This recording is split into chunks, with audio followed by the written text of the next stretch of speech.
हिंदी में यूपीएससी की तैयारी से संबंधित प्रोग्राम्स को देखने के लिए सब्सक्राइब करें स्टडी IQIAS हिंदी। पृथ्वी पर डायनासोर की उत्पत्ति कैसी हुई, इसको समझने के लिए समय समय पर विभिन्न प्रकार की स्टडीज की जाती हैं। इनका खात्मा कैसे हुआ, अर्थात इनका विनाश कैसे हुआ, यह हम जानते हैं कि उल्कापात के द्वारा, अर्थात ये वो जीव जिन्होंने 45 मिलियन ईयर तक संपूर्ण धरा पर राज किया, इनकी उत्पत्ति के संबंध में, इनके जन्म के संबंध में किसी प्रकार के साक्ष्य प्रस्तुत नहीं है। यह आप पढ़ते हैं पृथ्वी के भूगर्भ के इतिहास में।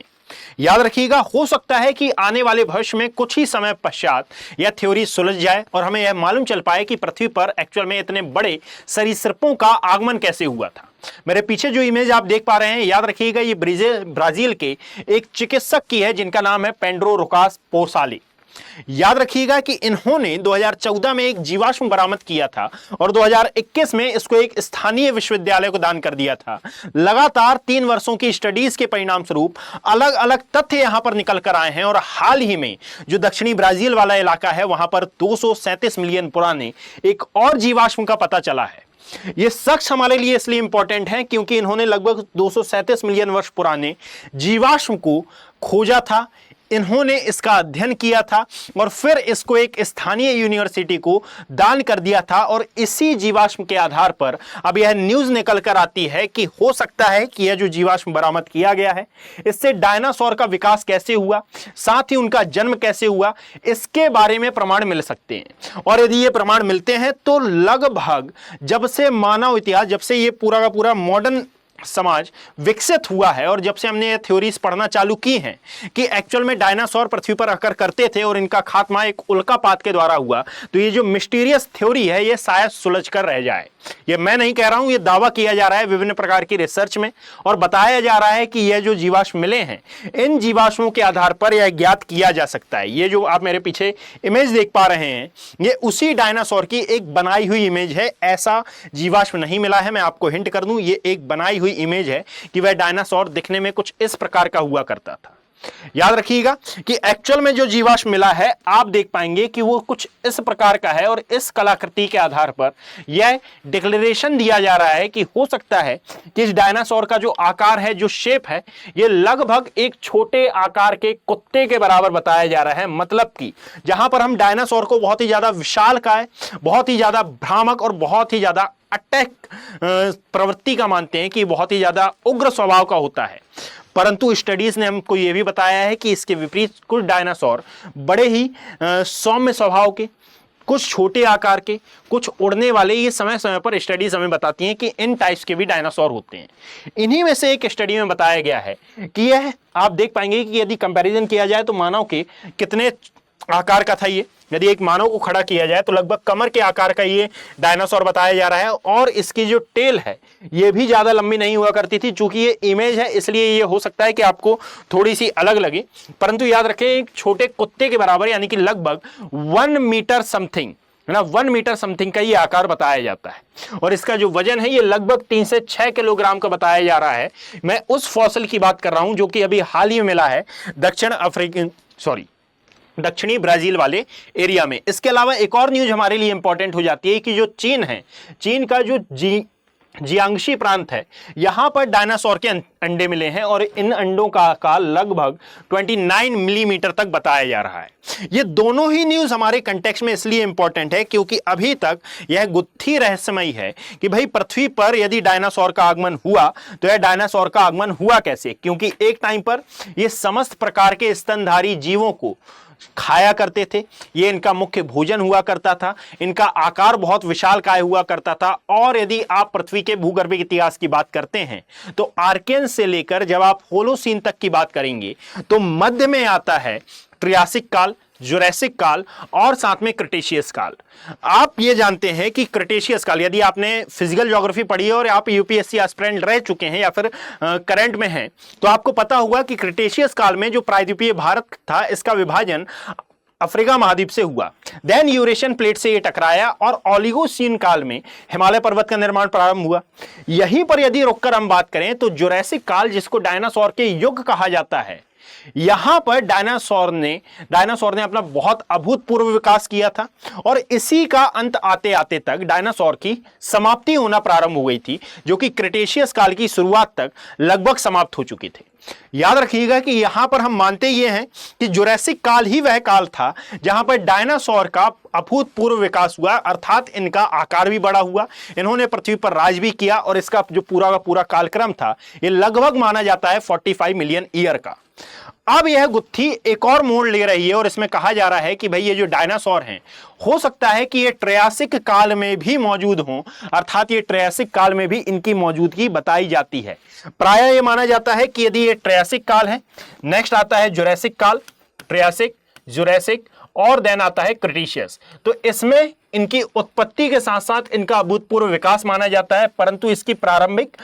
चरण में यानी कि ट्रयासिक के प्रारंभिक चरण में डायनासोर की उत्पत्ति के बारे में किसी भी प्रकार के साक्ष्य इससे पहले विद्यमान नहीं थे। परंतु ब्राजील में अब जो जीवाश्म मिले हैं यह बताते हैं कि इसके प्रारंभ में भी हो सकता है कि डायनासोर मौजूद हों और इन जीवाश्मों से यह पता चल रहा है कि भाई विकास का पता तो चलेगा ही, साथ में इन डायनासोर के पूर्वज कौन थे उनके बारे में भी हम जानकारी प्राप्त कर सकते हैं। याद रखिएगा जो वर्ड हम यूज करते हैं डायनासोर, ये पूरा वर्ड एक्चुअल में डायनासोर फॉर्म से बना हुआ है और यहां पर आप पाएंगे कि इन्हीं का एक परिवार था, या फिर मैं कहूं कि इन्हीं की एक एंसेस्टर था जिसको नाम दिया जा रहा है सिलेसॉरिड, और यह जो जीवाश्म मिला है इसको भी नाम दिया जा रहा है सिलेसॉरिड। ये जिस एरिया में मिला है आप देख पाएंगे कि यह है हमारा दक्षिण अमेरिका महाद्वीप वाला सेक्शन, ये जो मध्य वाले भाग में है इसको कहा जाता है अफ्रीका वाला सेक्शन, और देन यहां पर आपको ऑस्ट्रेलिया वाला सेक्शन देखने के लिए मिलेगा, अर्थात that is Indo Australian plate वाला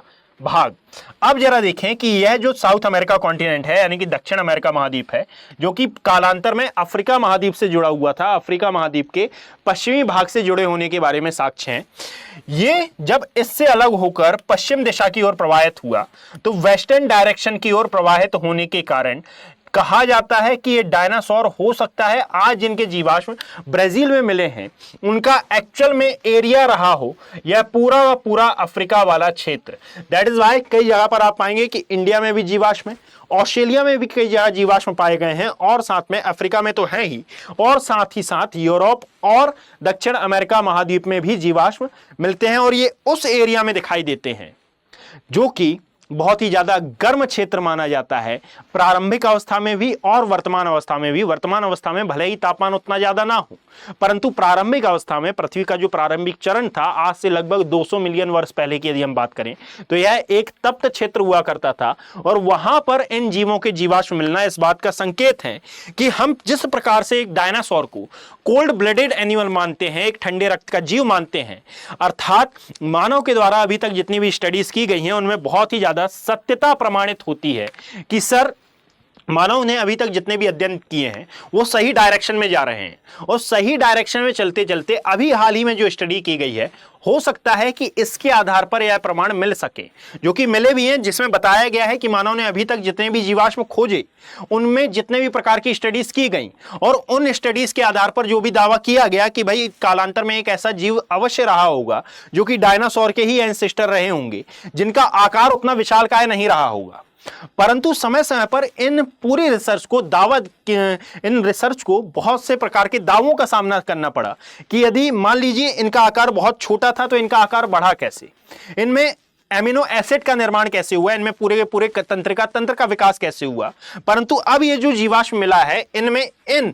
वैज्ञानिक का कहना है, इनका और इनकी पूरी टीम का यह कहना है कि सर इसके आधार पर यह पता लगाया जा सकता है कि इनमें अमीनो एसिड कैसे बना, तंत्र का विकास कैसे हुआ, इनका आकार विशाल कैसे हुआ, और साथ में कालांतर में यही जीव मांसाहारी जो हुआ करते थे समय के साथ इन्हीं के जो अन्य ब्रांचेस निकली ये शाकाहारी कैसे हो गई, इन सभी के बारे में स्टडीज के आधार पर अब पता लगाया जा सकेगा। और यदि यह पता लग जाता है तो ये एक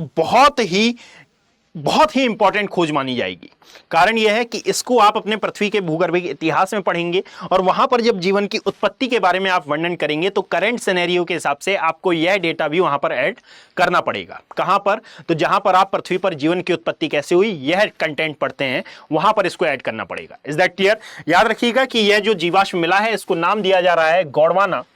जस्ट अ सेकंड, मैं कलर चेंज कर लेता हूं। इसको नाम दिया जा रहा है गॉडवाना पैरिसेंसिस, है ना। ये नामक एक प्राचीन जीवाश्म है, एक प्राचीन सरीसृप है, और साथ में ये किस प्रजाति का है, तो सिलेसॉरिड प्रजाति का ये माना जा रहा है। और इसका नामकरण 2010 में मैक्स सी लेंगेर एट एल के द्वारा किया गया था। Is that clear? अब आप सभी के लिए एक इंपॉर्टेंट इंफॉर्मेशन भाई, कि वे सभी यूपीएससी एस्पिरेंट जिनका भी टारगेट 2027 के यूपीएससी एग्जाम को क्रैक करने का है और वो 2027 में ही यूपीएससी अटेम्प्ट देने का सोच रहे हैं, उन सभी के लिए स्टडी IQ IAS के हिंदी प्लेटफॉर्म पर ये लॉन्ग टर्म बैचेस लॉन्च कर दिए गए हैं, जो कि प्रतिज्ञा प्लस बैच है। अर्थात इनमें प्री क्वालिफाई करने के साथ आपकी फीस रिफंड होती है और साथ में पूरी की पूरी प्रिपरेशन आप चाहें तो फ्री ऑफ कॉस्ट हो सकती है। आपको बस इतना करना पड़ेगा कि ये जो 2027 का प्री रहेगा, इसमें पूरे डेडिकेशन के साथ 2026 में तैयारी करते हुए, 25 में तैयारी करते हुए 27 का प्री आपको क्वालिफाई करना होगा। और यदि आप ये क्वालिफाई कर जाते हैं तो आपकी फीस रिफंड होगी